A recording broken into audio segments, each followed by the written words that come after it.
So, welcome to today's session. My name's Adam Kurtz, and I'm with Sylvan Software. And today we'll be talking about how to build a view from scratch using time as a hierarchy. And why would we ever want to do that? Well, it's a really easy and cool way to show trends without having to build time range columns for every month or week or, God forbid, day. Lord, stay away from that. Nevertheless, so let's get into it. Welcome. Today we'll be talking, like I said, about the creating a view. And if you haven't created a view yet, there's different security restrictions about creating new views, and there's different ways that you can do it depending on your permissions, right? So, um, just want to make sure everybody's getting in. All right, good. Um, so yeah, I mean, if you're a view administrator or a security administrator, you are essentially you have the power to create a view anywhere you want and plop it into whatever view group you want it to show up in. These are our view groups here on the left side. So, they contain the views. So as you can see, you can toggle them on and off. And as I toggle them on, I open my view group for sales and profitability. I click on a view, I run it, and voila, my view returns to the screen and I'm able to do my analysis and drill downs and all that fun stuff, right? So how did this view get created? Well, it either got created one of two ways. It was either created from scratch or it got created from another view. And that kind of goes hand in hand with your permissions. Like if you're a regular user, for instance, if you're like an advanced or a casual user, you can't create a view from scratch. The product won't let you. But you can take a view, a global view that's been handed to you, like distributed to you, that you have access to, and you can do a save as to a personal view and do whatever you want with it. So I'm going to show you both methods today. I'm going to show you the method that the view administrator, security administrators would use, and then also the method about taking a view and making it whatever I want. Okay, so let's get started. All right, back to home, and I'm going to show you a quick way to kind of designate where you want this view to live, at least initially. And that is come right click on whatever view group you want that view to store in. Like for instance, sales and profitability. If I right click on that, I get a new view option. If I select it, it steps me into the new view. And as you can see, it's a clean slate. So I'm going to go ahead and minimize my left frame menu so that I can just kind of work with my view with a full screen. So here's my view, and it has nothing in it, right? So let's start building it. And I guess the first thing I want to do, if I'm going to build this view with time as a hierarchy, I need to do one thing first so that the time hierarchies become available to me. And if I go to my View Explorer, which may or may not be open, depending, if you don't have it open, you can click on the View Explorer button on the toolbar, and that's a toggle. You can get it open that way. You don't have to use a View Explorer. I just like it. It's almost like a pivot table wizard. So I do recommend using it if you're building them from scratch because it gives you a nice bird's eye view of what you have in your view, whether it's drilled on or some of the levels may not be drilled into, so it may not be apparent, unless you look at your View Explorer, and that's why I like it. Also, I can dictate where things go rather easily. I can do that over here, but I just like, the structure of it. So first things first, like I said, we need to turn on or turn off, I should say, a feature by default. So in View Explorer, and I think you gotta open View Explorer to actually do this, so it is required.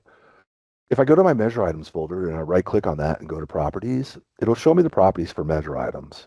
And if you notice there's an item down there that's called time range, and it's turned on by default. We presume that the users want to use time range um, as a default, and I don't believe you can change this, but the reason why we like time range is that it's easy. It's probably something that they're used to.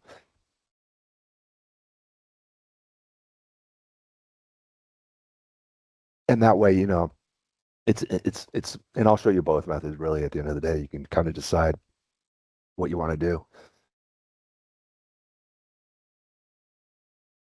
So so I'm going to turn that off. And I'm going to go ahead and click on apply changes. And as you can see, nothing really happens. That's okay. Just so we know that that time range feature's off. Okay. Now we can start building. So the first thing you might ask yourself is, what is the purpose of this view? You just don't want to build a view willy-nilly. You want to have a business purpose, right, for the view. Have some sort of focus. Is it sales related? At a very high level, what's the purpose and what's your audience? Are they supply chain analysts? Are they sales folks? Are they financial? It's going to drive what you're going to use in your view, because those three groups of people, even though they might have commonalities about the data that they want to analyze, they definitely don't have the same interests. Sales reps are more interested about meeting their quota. Supply chain analysts are more interested about avoiding stockouts or holding too much inventory, forecast accuracy. And let's face it, the bean counters, all they worry about is profitability, costs. Those are all different elements, right, to the business. So definitely chart out what you want to do. What's the purpose of the view? Who's your audience? What's the impact of the view? These are all questions you need to kind of think about before you even get started. And that way you'll build a view with more focus. It'll get used, which is nice. You want your views to be used. And it'll provide more value to your users without them having to add or delete things. You can almost, and again, this is not going to be perfect. You're not going to be able to, you might have several views out there that, yes, might fit their needs, but, typically users, we all know they all want something different. Typically, they're so picky. And it's just going to happen. So time range turned off. And what does that mean? Well, what it means essentially is that our time hierarchies will now be available just as another dimension. So I'm going to build like a sales-oriented view. I'm going to add in some dimensions like customer or product-related dimensions, geography, where are my sales occurring? All these different dimensions will tell me these things. I'll add in a measure or two, like maybe sales dollars and sales units, so that they can see what their sales amounts are.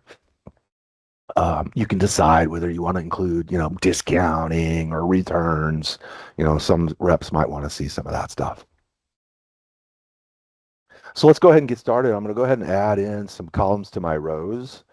And I'm going to right-click my row folder and click on Edit. And now I can get access to all my different levels that I want to bring into my view, like customer sold to. And you can search for things like customer-related dimensions by using your search criteria up here. So if you want to pare down the list to something that's more relevant to your search criteria, you can do that. For instance, if I want to look for product-related dimensions, I can bring in, family, product or SKU. And then in terms of region, maybe I want a regional, something like regional that I can see what's going on, from a geographical standpoint. So we'll select region as well.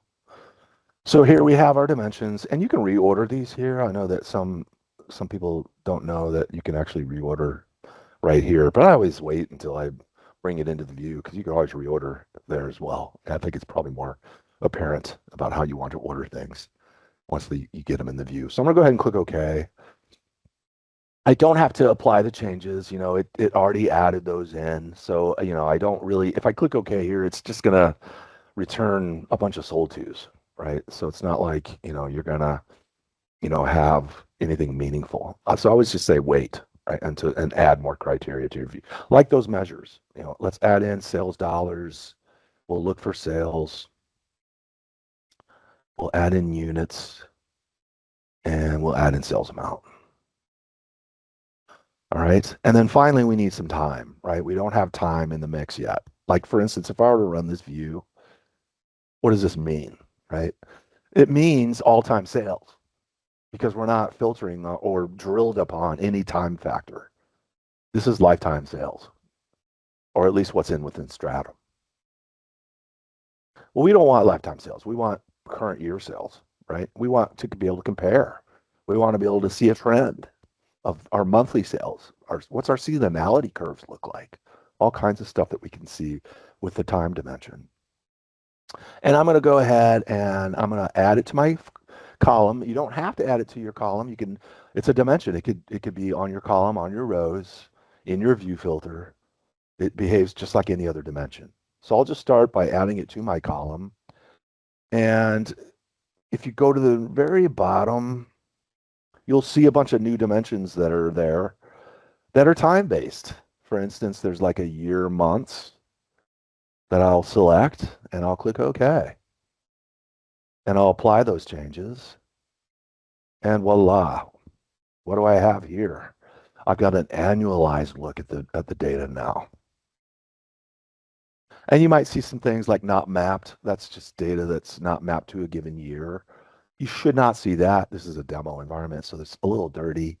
So I'm going to go ahead and apply a filter to my years. I'm going to right click on the year, and I'm going to select filter edit, and I'm going to pare this down to like 24 and 23, because that's my current year is 24 and my previous year is 23, at least for this demo. Clearly it's, I know we're in 25, but I'm at the mercy of my demo. Okay, so this is cool. I mean, this right away, you can see the value here, I'm hoping. Right now, I've got a nice view. I've got it by sold to, and I've got 24 and 23 in the mix. It's an annualized view, so I can right away see that who's up, who's down, all kinds of cool stuff, right? But even cooler is the ability to drill in on the year and to see the months. For instance, in 2024, if I wanted to see my trend of the data points for sales units and sales amount, I just literally just need to click in on it and it shows me my months. And that's why the level's called year months. You'll notice that there's different levels out there for year days, year weeks, year months. So we give you options of time, little segments or slices of time that you might want to use.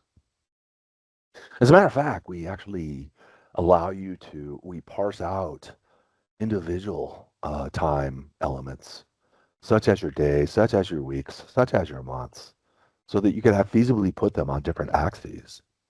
For instance, if I go to my rows and I select and I right click and edit, I can look for months just by itself. And it's right there. I'm going to go ahead and select that as part of my rows. And I'll show you how you can finagle this. So right away, you don't see the change that's apparent yet. But if I wanted to, I could take my months and first of all, I'm going to drill back up to year. And I'm going to hide this month. I'm going to right click and hide it because that month level is attached to years, whereas this month level is not. There's just January through December, and it jives with my year dimension. So the cool thing is I can actually take this and put it on a different axis, and I get a view like this. So now I've got my year summarized on my column, and I've got my months going down on my rows. And I love the way this looks. This is a classic trend style view where I can go in and analyze my trend. If I wanted to drill in on a given customer or filter on a given customer, I could do a couple things. I could bring in customer and put it on my columns after maybe say 2024. So now I'm drilled in on 2024 for Wilder Foods. I could see Wilder Foods trend for the Eastern Division, so now it's a cross-tabular report filtered on 2024, showing my months there on the rows, and my sold tos and I'm drilled in on the year to my sold tos. This shows you the flexibility of these dimensions, as you can see, specifically in time, where you can see that you could split the months and the years into two separate axes, and that's exactly how you would be able to do that. If I wanted to maybe filter on a given sold to or on my accounts, then I can go and right click on sold to, click on edit, and I can select which customers that belong to me that I really want to analyze and filter this list down to just the customers that I'm interested in. And now I've got a nice little view of my customers and their trends. And I can see whether they're up or down for the year. If you notice, I only have data going up to September because that's my current month. I don't have any sales data past that. So once October closes, That'll appear in this view automatically. I'll see another row under September. Okay. And if I want to drill further down, I can do so. If I wanted to drill in on a product family, I'll drag and drop product family down to my column. And if I wanted to see Alberta Foods and what they're buying from me, then I can see the mix of products at the product family level for Alberta Foods. So for frozen entree, frozen individual dinner, so on and so forth, I can see the mix and how the data, what months they're purchasing from me and what months they're not. And as you can see some of the voids here as to why they're not, and figure out why aren't they purchasing these items in those months. There might be some opportunity for some growth here or some promotional activity. So if I want to then drill back in on another customer, whether it's any one of these, and I can just follow that path back down and see what their trends are for January through September. I could do the same thing for 2023 and dip back into history. And we know that 2023 is a full year of history in my environment. So now we can see January through December, a full month of history. Matter of fact, I can drill in on both years. If I click on year, it'll then show me 2023, a subtotal for 2023, and then on to 2024. And if you notice, the left frame is for my months is frozen, so I don't lose context in my months. Pretty nice. Now, what about drilling down into like a more granular level of time? Yep, you can do that too. For instance, if I want to right click and add a to my rows, edit my rows, and I can do this in the View Explorer, same thing. And I can add my weeks. Okay, so what happens when I do that? Well, if I take my weeks and I plop them over here under my months, guess what? I can drill from January into my weeks, right? I can drill on February and see what the weeks are. If you want to also add in an attribute relationship for your weeks so that you can see what those time frames are, you can do that. But you need to um, you'll have to use the year weeks dimension to see those attributes. Given the fact that I'm just using weeks, it doesn't really show that here.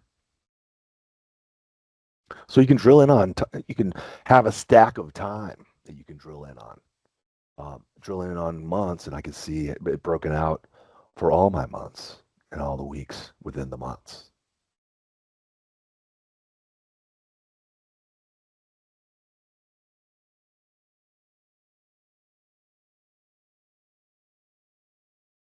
I didn't want to click on that. Okay, so that's basically, and certainly, once you're done with all that, you can click on Save As and save it away as another view so that you don't lose the work that I just did. But nevertheless, that's basically how that you can build a view using time as a dimension. And I can even put time on my view filter. So there's my view filter. And if I wanted to use well, again, I have to go back in and turn time range off. Maybe I want to filter everything on 2024. So I can then go in, and it doesn't really matter which one I pick here because I'm just going to use year as my filter. So I'm just going to use year months. And now that it's in my view filter, I can come here and say, well, let's build a filter now for just 2024. Right. And then we can add in our sales and our dollars or units, whatever it is you want to add in here. I'll just add in dollars for this one. Right. And then for my rows, again, the same concept here, maybe customer, product related dimensions, that type of thing. I just want to show you what this would do here. So what does this represent? Well, if you notice that now that my year of 2024 is up here in the view filter, this is 2024 sales, right? And we have sales amount in there twice. So I'm going to go ahead and whack one of those because it's redundant. And boom, there it is. This is 2024 sales. How do I know that? Because my year is filtered on 2024 and it's in my view filter. So any of the data in my data grid is going to yield to that filter. And that's 2024 sales. If I wanted to add in units, I could go ahead and add that in. Get my sales units in there. That's 2024 sales units. If I want to right click and add in a calculation, I can calculate on these. For instance, I could do a division, and I'll use my Stratum viewer function so that I can avoid divide by zero errors. So I'll use my divide with zero check, and I'll say dollars over units, and I'll give that a format of money, and I'll call it ASP, average sell price. I'll right click, sort that. Who's got the highest ASP? This customer does. Cool. And then, of course, you can add in products so that which of your high ASP products are, right? So we go to product, we add that into the mix, and we drill to it. So for good foods Western, pitted cherries comes in on top at a whopping 94.97 per pallet, and so on and so forth. If I do a save as, I could save this view away as my ASP view. If I'm a administrator, I can save it as a global view and share it with the masses. If I'm not an administrator, I can keep it as my personal or as a shared view. What's the difference between those? Well, the personal view is only for me, but if I want other people to see it, I can make it a shared view. And then other folks who have the same access that I have that can see this view group would actually be able to see this view as well. I save it away. It becomes my ASP view. And now when I rerun this, I can go find it where I saved it away. And there it is, my ASP view.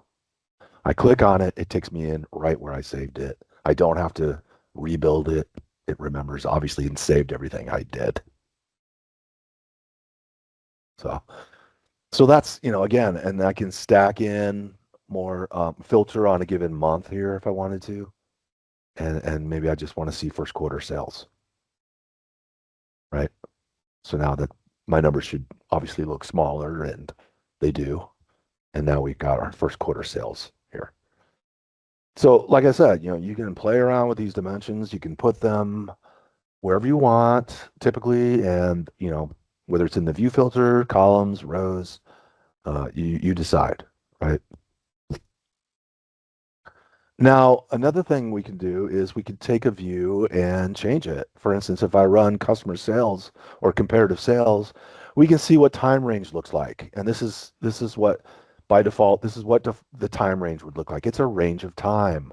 If I click on it, I can change that range, the from and the to whatever I want, right? And I could build a trend style view here if I wanted to make all of the time periods the same. This would also be 2 months ago as well. And that would give me just 1 month, right? July. And then I can add in another measure, sales amount, of course. And this would be 2 months ago, right? And so on and so forth. You can use either the base time periods or the absolute time periods to do this. So I add that in as well. And it looks like the same one. So we'll change that.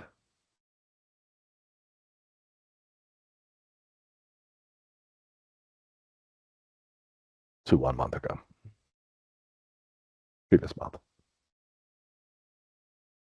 There we go. So there's July and there's August. Are you catching my drift? I personally would not want to build it this way because now I got to build September I have to build another column for October, and so on and so forth. And God forbid you do it by week. You'll drive yourself nuts. So how do I take this view that's been handed to me as a regular user, and how do I make time available? Well, you do the same thing. You bring up your View Explorer, you come to your measure item folder, right click, go to properties, and turn off your time range. It warns you. What the heck is happening here? Well, it's basically saying, hey, if you're going to do this, we kind of have to reset some things. Given the fact that time range is attached to my measures, it's going to have to remove those measures and you're going to have to add them back in, right? Well, we're only dealing with sales amount anyway. So I'm going to go ahead and click OK to that. And I'm going to add back in my sales amount measure. Okay. So that's been added in. And now that we have time range turned off, I'm going to go ahead and for my columns, and guess what? I'm going to go add in my time dimension. Except this time I'm going to use a different dimension. Instead of year months, I'm going to use year-based months. And I'm going to explain to you why we're going to use that. So we go ahead and we get that. I could finally go ahead and click OK. And voila, this thing looks vastly different, doesn't it? Right. So, I've changed now this view from time range to a time hierarchy view. And now as you can see, I've got my years like I did before. But if you notice, the year-based time actually allows me to keep this thing dynamic. And this is probably the way you're going to want to build these because you're going to want this thing to, once we roll into 2025, in my environment, we're making believe, we're pretending that we're in 2024. Once 2025 rolls around, this view will change automatically. It'll change from 2024, 2023 to 2025, 2024 because Stratum keeps your base time periods and updates them based on where you are in the year. So this will stay current, this view. If I were using just year months and I filtered on 24 and 23, it would not change because those are absolute. So again, you're going to want to probably use this base time frame, these base time periods, like year-based months, year-based days or weeks, so that you can build out and make these more dynamic and so that you don't have to maintain them. The last thing you want to do is have a bunch of users call you and say, hey, my view, now that we're in 2025, I'm still looking at 2024. And you don't want that. So you want to make sure that, that you use the right time period, time hierarchy, so that your views stay dynamic, current, and that they are dynamic. Now, again, you don't have to do it this way, but I'm just trying to show you different options so that you can still play the same game. I could still put my months on my rows. It'll still play nicely. Interestingly enough, which I think is kind of cool, and I can just drop that down to and make that my rows. And as you can see, it works the same way. So it doesn't matter whether you use months with year months, whether you use months with year-based months, you're still going to be able to split the axes and have a view that shows you your trend styles like this.